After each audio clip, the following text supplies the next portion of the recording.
thinking negatively now. Till now we have been saying, acha, not negative thinking as such, we are trying to analyze the risks, right? So we said that if the stock price goes down, then what? With how much move in TCS can my money be lost? So let me quickly give you a recap. I said that if there is a 45 times leverage, just a 2.2% down move, my entire margin money, whatever margin money I paid, will be completely wiped out. Okay, but why think only negative? Assume that my view was correct. Okay, and I felt that it is going to go up, and it does go up. By how much percentage? By 2.2 percentage. Okay, with a 2.2% up move in TCS, with 45 times the leverage, same thing.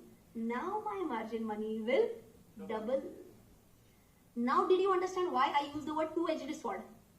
If it goes right, good, your money will double. If it goes wrong, money will be vanished. 25 दिन में पैसा double. 25 दिन में पैसा double. Okay, so I hope you have understood the concept very nicely. Okay, okay, let's move on to the last point now. Okay, last point is about understanding the payoff. Okay, I hope you have understood today's lecture very well, guys. We have talked about so many points, minor points, but very important points we have talked about today. We are on to the last 5 minutes of the lecture, so 100% attention. This is understanding payoff. Okay, can you see this table properly? Yes. What does the table talk about? Let's understand. What was my buying price? Had I taken it at 3020? Buying price of TCS? Yes.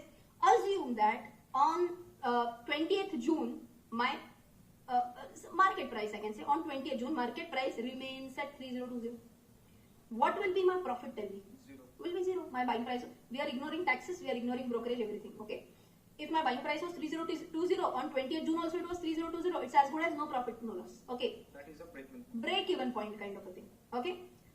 Now, if it had gone up to 3040, how much would have been the profit? Tell me. 20 rupees. Correct, no? 3040 was the then price minus 3020 was my cost price, 20. You must be wondering like why am I showing 6,000 then? Lot. 20 multiplied by lot size, and that is 20 multiplied by 300, that is coming to 6,000. Okay, had it gone to 3080, so 3080 minus 3020, which is 60, multiplied by 300, and now you can see this figure, you will understand why 18,000. Okay, so it, okay, now it will just keep on going. Higher the price, higher will be the profitability. So I hope you have understood this. You can see very clearly as the price keeps on going up, the profitability will keep on going higher. Now let's go on a downward side. From 3020, assume that the stock price would have plunged to 3000. Let's take it at the worst point now, 2800 directly. So this will be 3020 minus 2800. Whatever is the amount multiplied by 300, my amount would have come to 66,000 loss. Okay, so you can understand this now. Gradually, if the price goes on going down, my loss amount will increase. Gradually, price goes down, loss will increase. Gradually, price goes up, profit will increase. If you have understood this table, let's do a graphical presentation of this now. This is typically called as a payoff diagram. What is it called? Payoff diagram. Okay, we are going to talk about various payoff charts, payoff diagrams when we do options. For a futures, it's very simple. It's a linear payoff. Okay, very simple.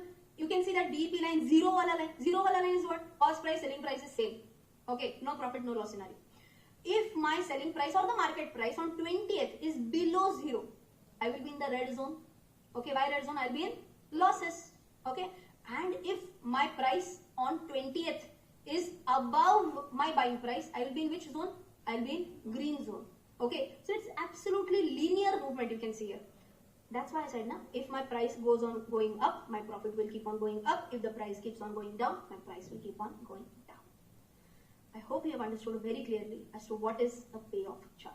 Well, I hope you have enjoyed today's lecture, but at the same time, just try this out. Put your hand on your head, and I'm sure it will be a little bit hot. Okay, because you have tried to absorb at least a lot of newer concepts today. Today's lecture was a shade heavy as compared to yesterday's lecture, right? So I'll not bother you with additional revision lecture right now. We'll do revision tomorrow at the beginning of the lecture.